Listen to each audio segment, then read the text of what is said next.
بسم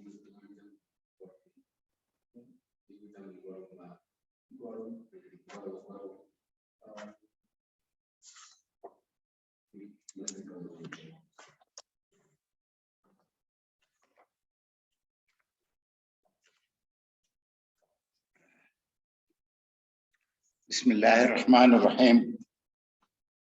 السلام عليكم ورحمة الله وبركاته.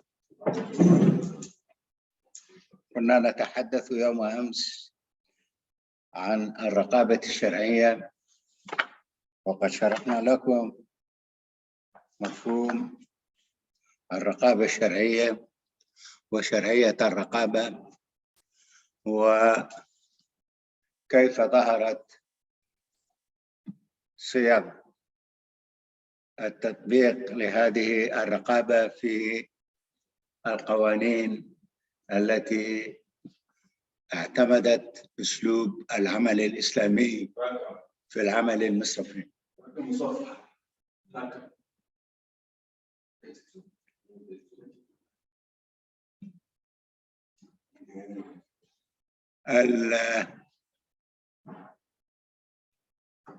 الرقابة كما قلنا لها ربما سند في التاريخ أو من التاريخ الإسلامي، وهو الأوثان، وهو موضوع المحتسب أو مؤسسة، هذه المؤسسة التي أسسها الخليفة عمر بن الخطاب رضي الله عنه.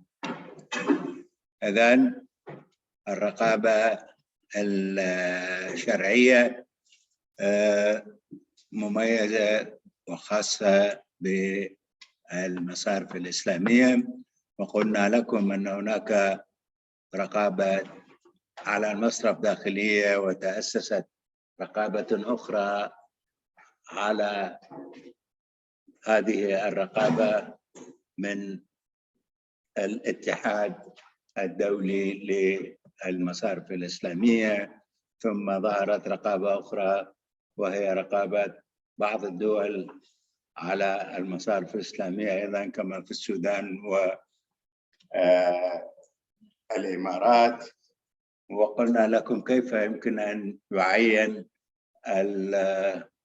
الرقيب الشرعي، إما بوساطة الجمعية العمومية التي هي مجموع أصحاب رأس المال، أو بوساطة الإدارة. وذكرت لكم أن هناك فرقاً بين الذي تعينه الإدارة، الرقيب الذي تعينه الإدارة، والرقيب الذي تعينه الجمعية العمومية. وقلنا أن الرقيب ممكن أن يمارس عمله ابتداءً منذ البدايات الأولى لتأسيس المصرف أو بعد ذلك، وبينا لكم الفرق بين أن تكون الرقابة من الأول والرقابة التي تأتي لاحقة على ذلك. وذكرت لكم أن التقارير التي يمكن أن يكتبها الرقيب ممكن أن تكون موجهة إلى الإدارة، أو ممكن أن تكون موجهة إلى الجمعية العمومية.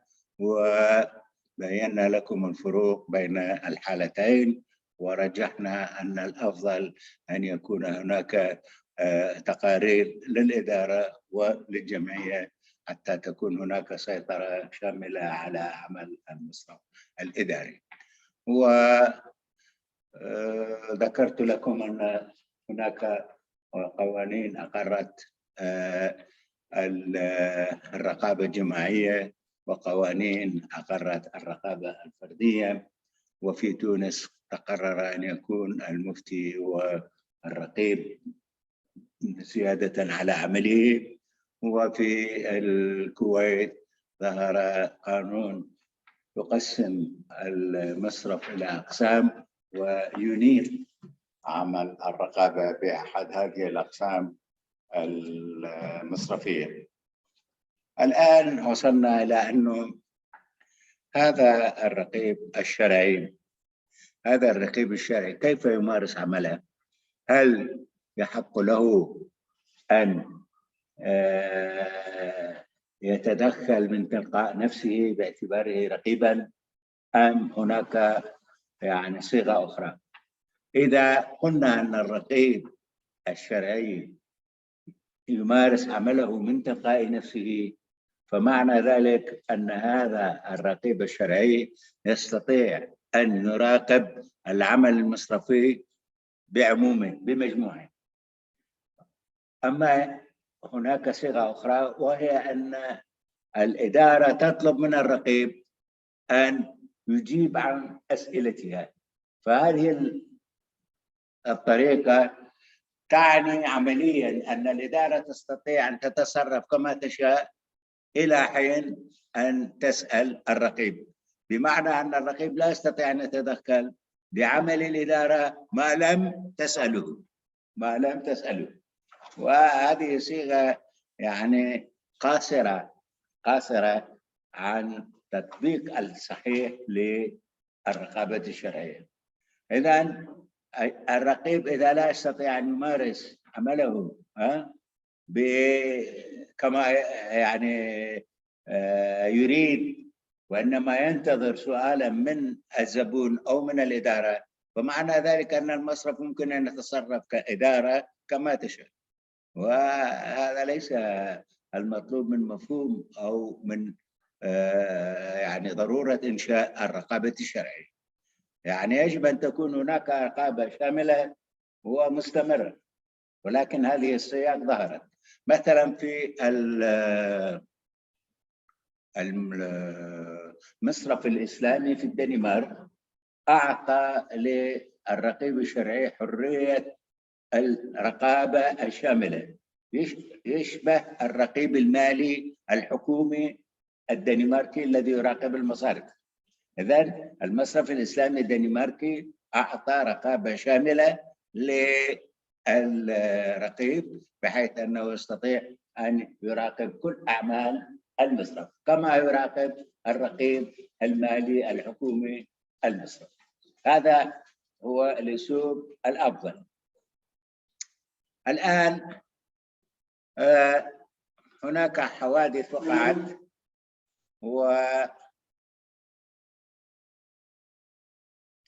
والإدارة لم تتصرف كما ينبغي، لا من الناحية الشرعية ولا من الناحية القانونية.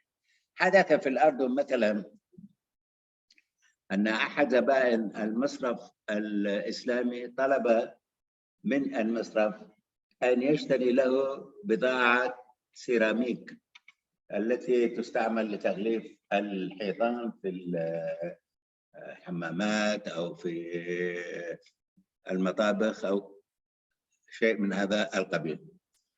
المصرف الإسلامي اشترى السيراميك، ووصل السيراميك من خارج الأردن إلى العقبة، ميناء العقبة.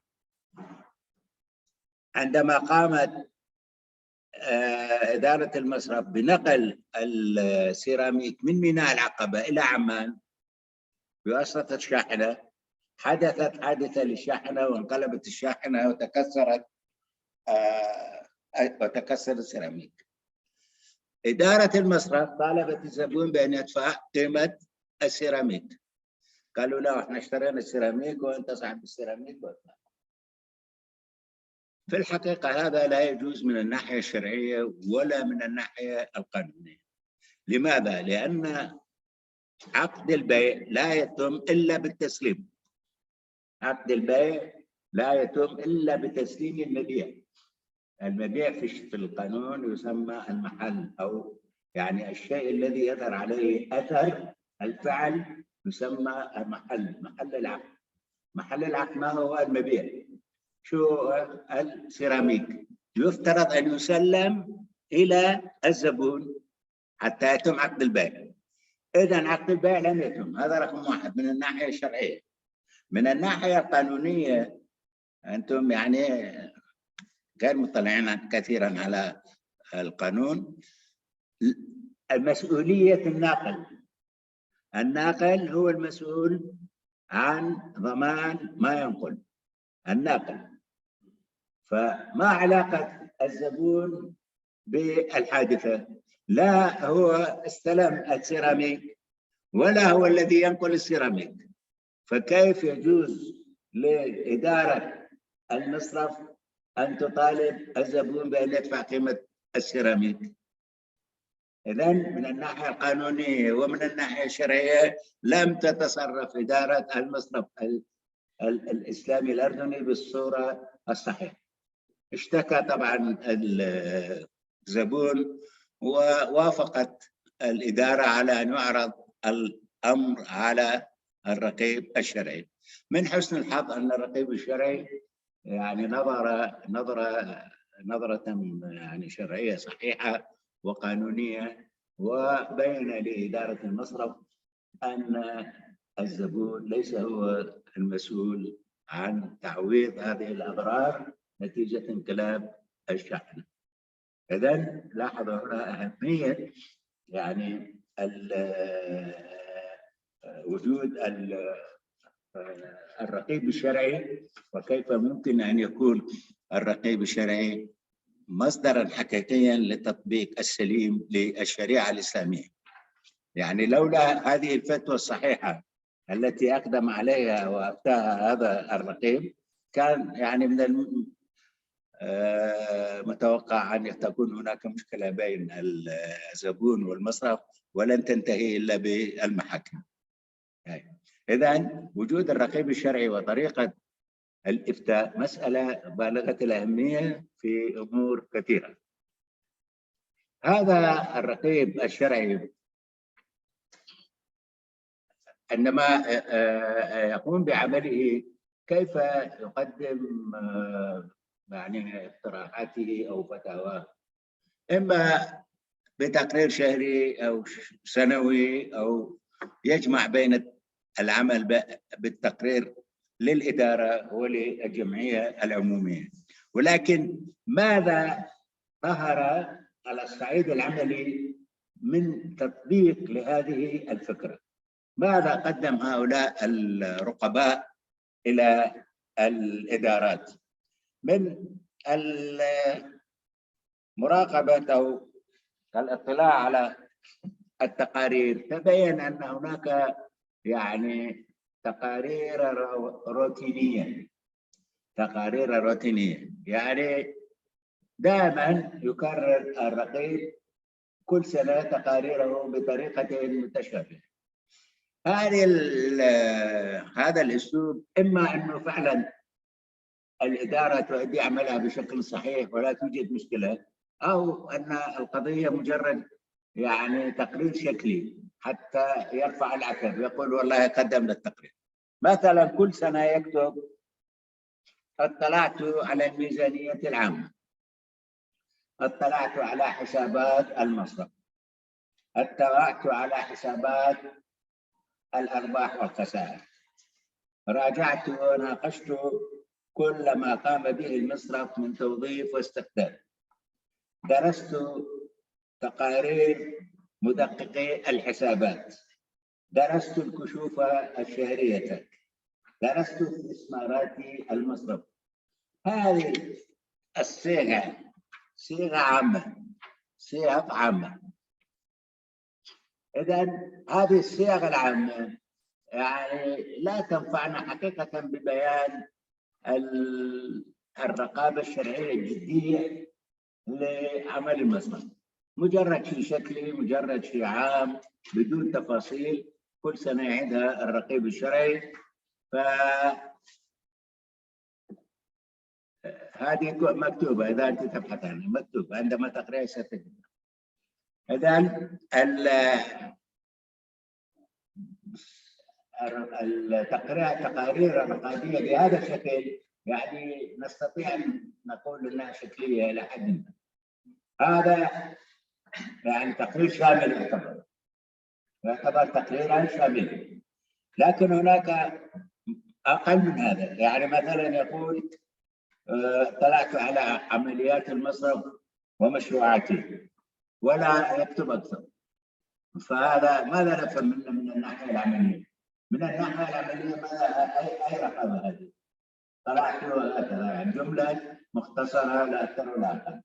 إذا يعني حتى التقارير التي كتبها بعض الرقباء يعني ممكن أن تكون ناقصة أو منتقدة، وهذا شيء يؤسف له. يفترض أن تكون يعني التقارير تقارير دقيقة وشاملة وموضحة لكل العمل المصرفي، لكن مع الأسف ظهر هذه التقارير في أعمال الرقباء.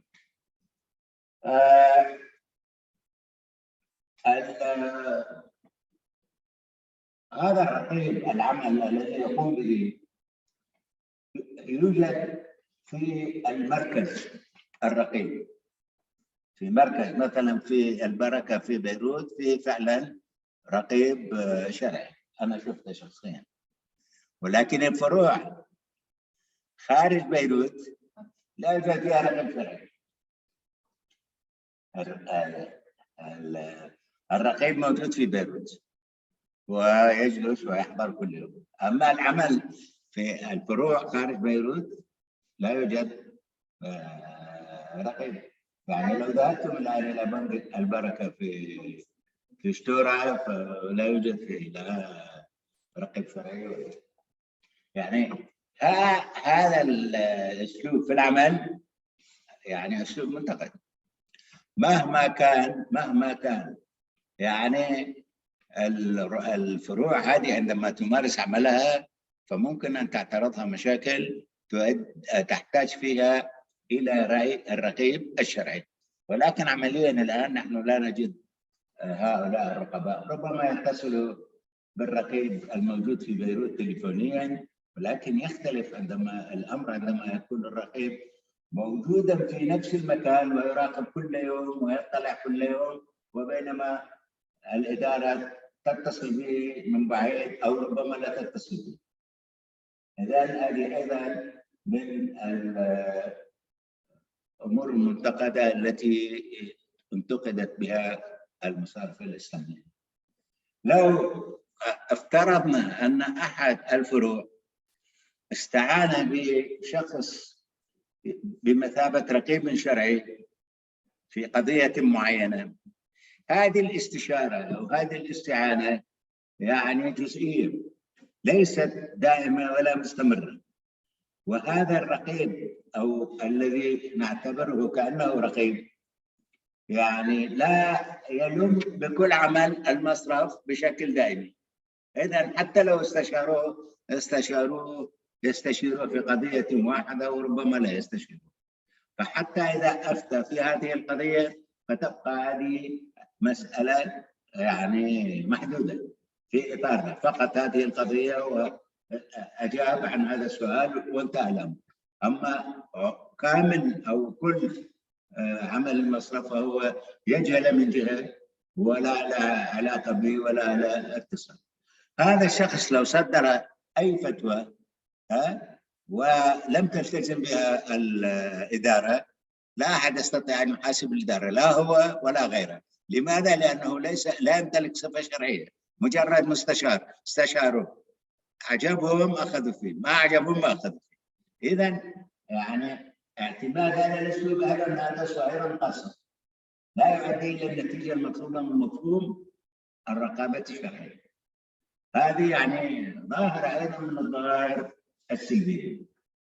يعني هذه الاستشارة جزئية محدودة تقع أو لا تقع، وإذا جاء هذا المستشار أو الرقيب الشرعي وأبدى رأيه فرأيه قد يكون يعني عرضة للرفض أو لعدم التطبيق أو هكذا.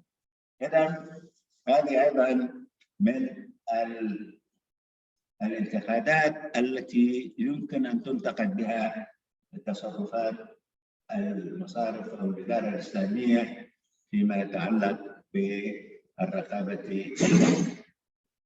هذه الرقابة الشرعية يعني بشكل عام لو نظرنا إلى واقع الرقابة الشرعية بعد أن تعرفنا على هذه الرقابة ومن أوجه مختلفة، فنجد أن هناك يعني أمورا إيجابية وبعضها أمور سلبية في ما يتعلق بهذه الرقابة، إذا أردنا تقويم هذه الرقابة وبيان يعني قيمتها الحقيقية. هذه الرقابة لها إيجابيات، لا يمكن أن ننكر أنها كلها سلبيات، لها إيجابيات. من الإيجابيات التي ظهرت لهذه الرقابة الشرعية يعني بصفة عامة، ليس في مصرف واحد وإنما بشكل عام، أنها قدمت بحوثا فقهية اقتصادية. بعض الرقباء استطاع أن يقدم بحوثا فقهية اقتصادية ربما لم تكن معروفة في الفقه الاقتصادي الإسلامي. إذن هذه البحوث المستجدة الاقتصادية تعتبر من إيجابيات الرقابة الشرعية للمصارف الإسلامية.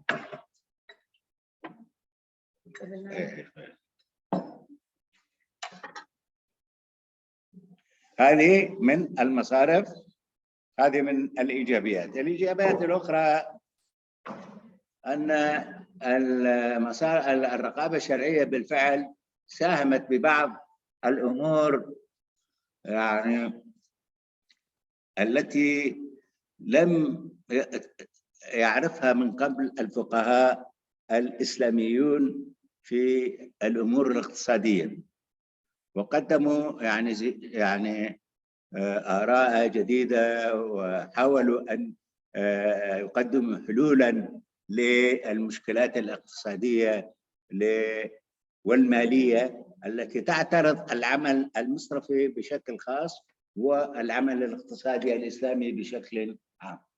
هذه أيضا من الإيجابيات التي تسجل حقيقة لهذه الرقابة الشرعية. الرقباء يعني قدموا خدمات في هذا المجال. ولكن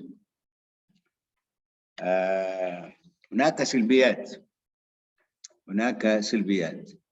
حتى الآن لم يتم الاتفاق حتى من خلال الاتحاد المصارف الإسلامية على صيغ مشتركة تتعامل بها المصارف الإسلامية فيما يتعلق بأمور كثيرة. العقود التي تستعملها المصارف الإسلامية يعني لا تستعملها بنفس القواعد ولا بنفس الصيغ، ولا يوجد عقود مكتوبة متفق عليها. بينما في المصارف الربوية نجد أن هذه الأمور أصبحت واضحة وراسخة، مكتوبة، العقود مكتوبة ومتفق عليها، ويتم التعامل بالطريقة نفسها في أغلب المصارف الربوية. بينما المصارف الإسلامية لحد الآن نجد أنها يعني كل مصرف له أسلوبه الخاص في التعامل وفي الصيغ والعقود التي يعتمدها. هذه يعني ليست من الإيجابيات. يفترض أن المصارف الإسلامية تمتلك القدرة على العمل المشترك بشكل يحقق مصلحة هذه المصارف أفضل من تركها تعمل كل واحدة على انفراد. لا يوجد دليل شامل للمصارف الإسلامية يبين العمل المصرفي الإسلامي ويميز هذا العمل عن العمل غير الإسلامي الاقتصادي. لا يوجد دليل شامل، وإنما كما قلت لكم هناك دائما يعني أشياء منفردة. ومسألة العقود أيضا مسألة مهمة. الانتقادات طبعا وجهت للرقابة الشرعية من جهات مختلفة، من باحثين، من شيوخ الأزهر، جرت يعني مساجلات كلامية بين رقباء شرعيين وبين شيخ الأزهر، ووصلت هذه الأمور إلى حد السب والشتم في الصحافة والإعلام بكلمات يعني غير لائقة، لأن شيخ الأزهر يعني طالب باعتماد يعني صيغ معينة، ولم تعجب هذه الصيغ جماعة الرقباء ولا إدارات المصارف، فبدأوا يهاجمون شيخ الأزهر، وتطور الأمر إلى يعني مساجلات علنية في الإذاعة والتلفزيون والصحافة، ولم تقف عند حد يعني الكلام المنطقي العقلاني، وإنما وصلت إلى حد السب والشتم والكلام البذيء واحد مع الثاني. يعني تصوروا أنه يعني شيخ الأزهر شخصية ليست عادية، يعني شخصية له قيمة علمية ودينية واعتبارية، ليس في مصر فحسب وإنما في العالم الإسلامي عموما، ومع ذلك الجماعة يسبوه ويشتموه في الإذاعة والتلفزيون والصحافة، ورد عليهم هو بالطريقة نفسها. هذا يعني مشكلة هذه. إذن الانتقادات الأخرى التي ثبتت على هذه الرقابة الشرعية هي الرواتب العالية، رواتب عالية غير منطقية وغير معقولة نهائيا سجلت على هؤلاء الرقباء. تصوروا أن الموظف في مصر على سبيل المثال لا يزيد راتبه الشهري عن 200 دولار، موظف خريج كلية لا يزيد راتبه عن 200 دولار. الرقيب الشرعي إذا كان حتى خريج كلية شرعية يأخذ 3000 أو 5000 دولار شهريا. تصوروا الرقم. الموظف الحكومي المصري مرتبه 200 دولار، الرقيب يأخذ 3000 5000 في الشهر. يعني هذه يعني قضية غير معقولة. فهذا الرقيب الذي يحصل على مثل هذا الراتب، هل من المعقول أنه على استعداد لأن يخالف الإدارة؟ هل من المعقول أنه على استعداد لأن يترك يعني وظيفته بسبب رأي فقهي؟ ما ممكن. ولهذا السبب يعني هذا الرقيب لم يعد يعني موظفا، وأنه أصبح وكأنه شريك للزبائن لأصحاب رؤوس الأموال. إذا هو كل شهر يأخذ 3000 5000 دولار، على مدى السنة يأخذ له 50,000 60,000 دولار، يعني أصبح شريكا في المصرف. هذا يعني شيء غير معقول. إذا هذه من الانتقادات السلبية التي انتقدت بها الرقابة. طبعا الجماعة يعني عندما يتم انتقادهم لا يكتفون بالسكوت وإنما يردون وهكذا، فهم يقولون والله الأمور اختلفت، أنه أيام الخلافة الإسلامية كان يعني الناس الذين يعملون بمثل هذه الأعمال يتلقون مصدر دخل من بيت المال. الآن نحن نعمل في المصرف، من أين نتلقى دخلا عن عملنا؟ لا يوجد لا بيت مال ولا أحد يعطينا، فإذا من حقنا أن نأخذ مرتبات من إدارة المصرف. وتساءل بعضهم أليس شيخ الأزهر يأخذ مرتبا من الحكومة المصرية؟ فلماذا ينتقدنا إذا أخذنا مرتبات من إدارة المصارف؟ نحن أيضا مثله، نحن نريد أن نعيش فيحق لنا أن نأخذ هذه المرتبات. إذا بدأوا يعني واحد يرد على الثاني بهذه الأساليب. بعضهم قالوا والله إحنا عملنا عمل يعني عملا مهما للمصارف وخدمنا به المسلمين، ونحن نستحق مكافأة على ذلك، فهذه ليست رواتب وإنما مكافأة يجازون بها على ما نقوم به من عمل لخدمة المسلمين. واستمر الحديث بين هؤلاء وتبادل الاتهامات، ولكن مع الوقت ظهرت آراء. انتهى الوقت، شو المشكلة؟ انتهى رننج والسلام. بعد 10 كويس. إذا نستمر. هناك من قال أنه والله هذه الرقابة الشرعية ومشاكلها لن تنتهي. إذا ممكن أن نقترح شيئا آخر، وهو أولا نفصل الرقابة عن المصارف، نجعل الرقابة الشرعية مؤسسة قائمة لوحدها، وبالتالي تستطيع أن تمارس عملها من دون ضغوط، لا إدارة المصرف ولا تأخذ مرتبات عالية ولا أي شيء، تشتغل كمؤسسة قائمة لوحدها والسلام. ناس قالوا والله يعني هذه القضية ليست بهذا التعقيد وكذا، الشريعة الإسلامية واضحة، قواعد الشريعة الإسلامية معروفة، وبالتالي نحن نستطيع أن ندخل الموظفين الموجودين في أو العاملين في هذه المصارف دورات تربوية تبين لهم القواعد الشرعية الإسلامية التي يجب أن يقوموا بالعمل بموجبها. إذا علمنا هذا الموظف الموجود في المصرف القواعد الإسلامية الصحيحة، فإنه يتصرف بصورة إسلامية صحيحة، وبالتالي تنتهي المشكلة.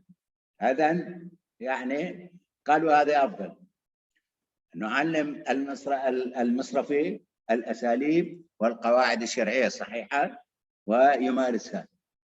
وإذا بقت هذه الآراء يعني آراء تطرح، وطبعا لم ينفذ منها يعني ما يغير الطبيعة التي تقررت للرقابة الشرعية، وبقيت الرقابة الشرعية كما عرضتها لكم، وبقيت هذه الأمور الانتقادية مستمرة حتى الآن.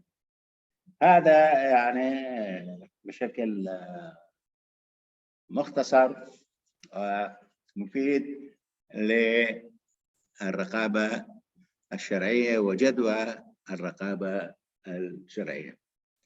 إذن هكذا ننتهي من موضوع الرقابة الشرعية. أنا كنت أرغب في أن أوضح لكم بعض الأمور المهمة. مع الأسف أنتم علاقتكم بالقانون محدودة، وهناك بالفعل قضايا يعني مستجدة قانونية وشرعية. هناك من يشكك بأصل الشريعة الإسلامية، يقول الشريعة الإسلامية ليست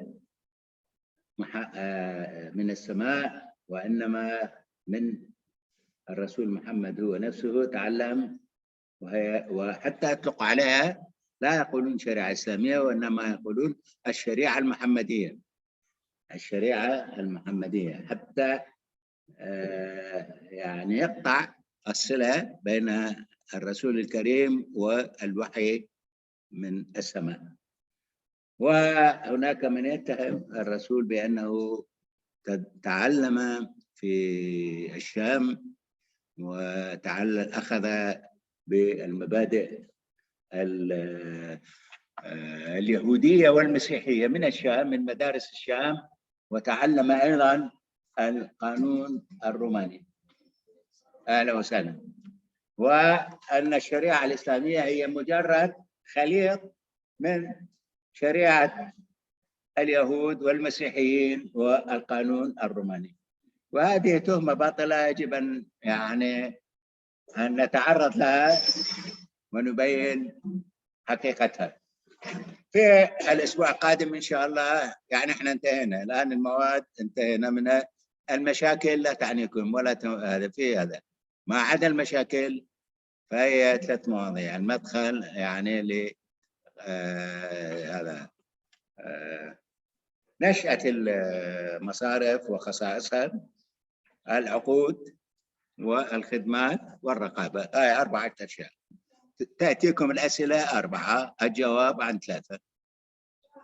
4 أسئلة يعني هي مبينة يعني النشأة والخصائص، العقود، النشأة والخصائص، العقود، الخدمات والرقابة. 4 أسئلة، الجواب عن 3.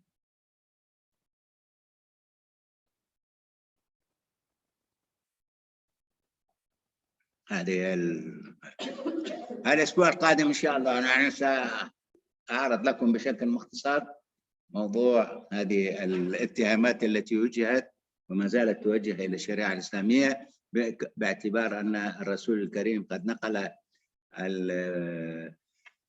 يعني استمد الشريعة من اليهودية والنصرانية والقانون الروماني، وسنستعرض إن شاء الله، نتمكن من استعراض ذلك حتى تتمكنون من الرد على هذه الافتراءات التي إذا واجهتكم في الحياة العملية. كيف بيجي السؤال؟ مكتوب لك كل شيء أنت قرأت الملزمة ولا ما قرأتين؟ إذا قرأت الملزمة يعني واضحة أن 4 يعني النشأة والخصائص. كيف يكون صيغة السؤال؟ يبقى في النشأة والخصائص كيف ما جاءت العبارة هي واضحة. ونفس الشيء ما هي العقود مثلا؟ العقود مبينة، تعرف العقد، عدد العقد، اكتب مثلا 3 4 عقود بالتفصيل هكذا، يعني تبقى هي يعني هذه. والرقابة حدثناكم عنها، هذه يعني ما مسألة ليست صعبة. لا، النقطة الأساسية تركيز وليست يعني تركيز. ما لا توجد مشكلة. أنا بالنسبة لي يعني لا توجد مشكلة. ليس يعني عندي رغبة من أعطل طالب في الصف الرابع على خاطر كذا صفحة وكذا مادة. يعني مهما درس الطالب ومهما عمل الطالب بعد مدة زمنية إذا ما يتابع هذا الموضوع سينسى. فما أنا يعني لا أتقبل شخصيا أن أرسب طالب في الصف الرابع على خاطر مادة يعني ممكن أن يتعلمها ويستفيد منها. فالنقطة الأساسية بالنسبة لي أنكم استفدتم من المحاضرات وستنجحون إن شاء الله ولا توجد مشكلة.